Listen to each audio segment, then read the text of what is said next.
بعد الفيديو ده هتعرف ازاي عمرك بيضيع وليه حياتك بتتسرق وانت مش واخد بالك.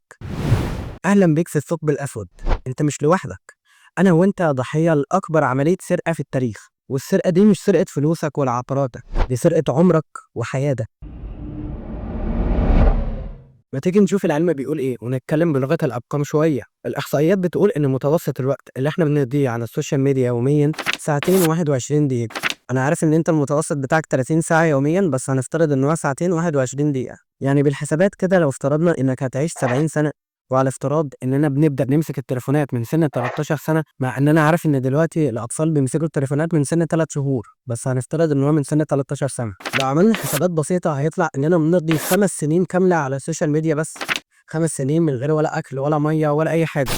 5 سنين يا نجم، ده انت لو قضيتهم بتتعلم لغة النمل كان زمانك بقيت سفير النمل في الامم المتحدة دلوقتي. عشان كده انزل قول لي في الكومنتات انت بتقضي قد ايه على السوشيال ميديا يوميا. بس السؤال هنا، ليه لما بيبقى عندنا شغل او مذاكرة بنقرر اننا لازم ننظف المروحة اللي بقالها 4 سنين ما اتلمستش؟ ببساطة يا نجم، لان في صراع في دماغك بين منطقتين. المنطقة الأولى الليمبك سيستم، وده الجزء البدائي بتاع المتعة اللحظية، ده الطفل الزنان اللي جوه مخك اللي عايز دوبامين رخيص اللي هو هرمون السعادة من غير ما يبذل أي مجهود ولا يتعب في أي حاجة. المنطقة التانية البريفرونتال كورتكس، وده المدير العاقل اللي بيفكر في المستقبل وبيتعب وبيبذل مجهود عشان يوصل للدوبامين. لو عايز نتكلم عن الدوبامين في فيديو لوحده يبقى قول لي في الكومنتات. لما انت بتمسك التليفون السوشيال ميديا بتضرب عندك الدوبامين الرخيص. الموبايل مصمم بآليات رهيبة زي ما كانت الامور كده بتخلي مخك مستني جايزه جديده. هتقول لي يعني ايه؟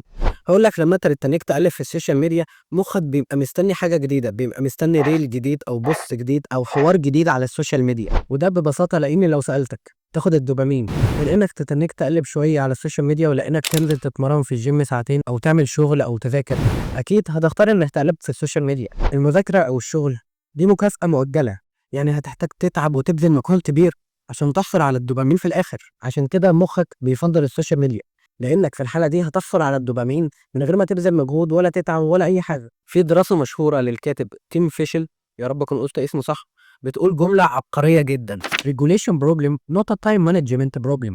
procrastination is an emotion. يعني التسويف مش مشكله في اداره وقتك، دي مشكله في اداره مشاعرك. انت بتهرب من القلق والزهق بتاع الشغل او المذاكره للمتعه السهله واللحظيه بتاعت السوشيال ميديا. تعرف يا نجم ايه اخطر من تضييع الوقت؟ هو انك تبقى بتضيع وقت وانت فاكر انك بتنتج اصلا. يعني تلاقي واحد بيتفرج على عشرات الفيديوهات لتنظيم الوقت وهو اصلا المواعيد عنده داخله في بعضها. دي مش مشكله كسل، دي مشكله تنظيم مشاعر زي ما قلنا من شويه. انت بتهرب للموبايل لانك خايف من الفشل في المهمه الحقيقيه اللي وراك، او حاسسها هتجيلها على قلبك سواء كانت شغل او مذاكره او تمرين. على فكرة يا نجم، المشكلة مش في السوشيال ميديا بس، المشكلة في حالتنا الذهنية اللي بتسمح للوقت إنه يضيع. بنقضي ساعات طويلة في حاجات ملهاش لازمة، مثلا التردد والتفكير الزائد. بيبقى في قرارات كتير سهلة ومحتاجة سرعة، بس احنا ما بنرضاش ناخد القرارات دي لأننا خايفين من الفشل في المهمة دي. الحاجة التانية مثلا البحث عن الكمال.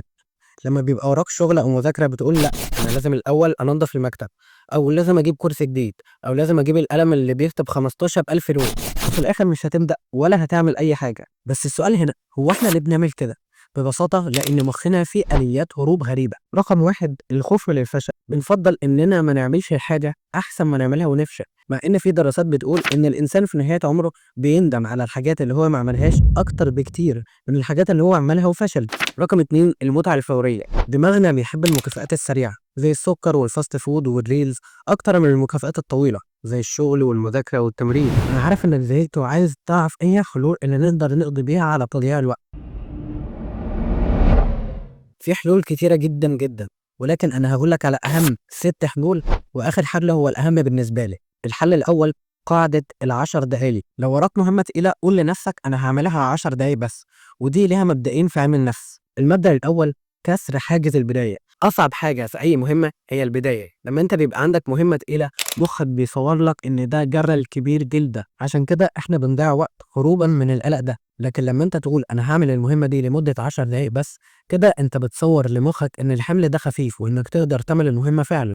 المبدأ التاني الزيجارنيك افكت، أو تأثير زيجارنيك. عالمة النفس بلوما زيجارنيك بتقول إن العقل بيفكر في المهام الغير مكتملة أكتر من المهام المكتملة، وبيتنيه في حالة التوتر الإيجابي دي لغاية أما يخلص المهمة. ففي الحالة دي التوقف بيبقى أصعب من الاستمرار. فطالما أنت بدأت في المهمة أول 10 دقايق بإذن الله هيبقى سهل جدا إنك تخلصها. كل اللي عليك إنك تعمل تايمر لمدة 10 دقايق وتبدأ. الحل التاني تنظيف الدوبامين. الدوبامين السريع اللي احنا بنحصل عليه من الريلز والسوشيال ميديا والألعاب ده بيخلينا نفقد إحساسنا بالوقت، وتركيزنا بيقل في كل حاجة. فعشان كده لازم تحط حد وتستعيد تركيزك. عشان كده نبي مخصص من يومك ساعة ساعتين 3 من غير شاشات نهائية. ما تمسكش التليفون نهائي. اقرأ كتاب، ذاكر، اعمل شغل، اذكر ربنا، تأمل. أهم حاجة إنك تحاول تستعيد تركيزك وترجع إحساسك الطبيعي بالوقت. الحل الثالث تقنية البومودورو. ببساطة إنك تشتغل لمدة 25 دقيقة وتاخد راحة 5 دقايق فقط. 5 دقايق فقط.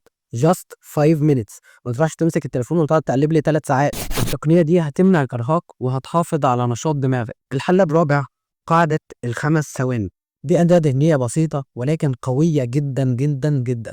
ابتكرتها الكاتبة مير روبنز. القاعدة دي بتقضي على التسويف والتردد. هتقول لي دي ليها تفسير علمي دي بقى ولا ايه؟ هقول لك طبعا يا نجم. رقم 1، لما انت بتبدأ تعد 5 4 3 2 1 كده انت بتقطع حلقة التفكير السلبي وبتشتت انتباه الدماغ عن الأعذار. رقم 2، القاعدة دي بتنشط الفص الجبهي ودي المنطقة المسؤولة عن اتخاذ القرار والعمل الواعي. رقم 3، إنهاء شلل التحليل.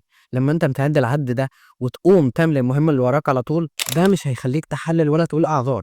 يعني لما تيجي تذاكر مش هتقول إن أنا لازم أجيب القلم اللي بيكتب 15,000 لون، ولا لازم أنظف المروحة، ولا لازم أروق المكتب تاني. خلاص يا نجم، مفيش أعذار. عد ال5 ثواني وقوم اعمل المهمة اللي وراك على طول. الحل الخامس، انتظر حتى تنتهي الرغبة. كنا قلنا مشكلة المشاعر من شوية وده الحل بتاعنا. العلماء بيقولوا ان شعور الرغبة ده عامل زي الموجة بالظبط. يعني لما يجيلك شعور انك عايز تمسك التليفون وايدك رايحه له، الشعور ده اكيد هينتهي. كل اللي عليك انك تسأل نفسك هو انت ليه اصلا ما عايز تمسك التليفون. والحاجة التانية انك تستنى شوية، 5 دقايق 10 دقايق وكده كده الشعور ده هيروح لوحده. الحل السادس، لازم تعرف قيمة الوقت. ده اخر حل وده اهم حل فيهم بالنسبة لي، هو انك لازم تعرف قيمة الوقت اصلا عشان ما تضيعهوش.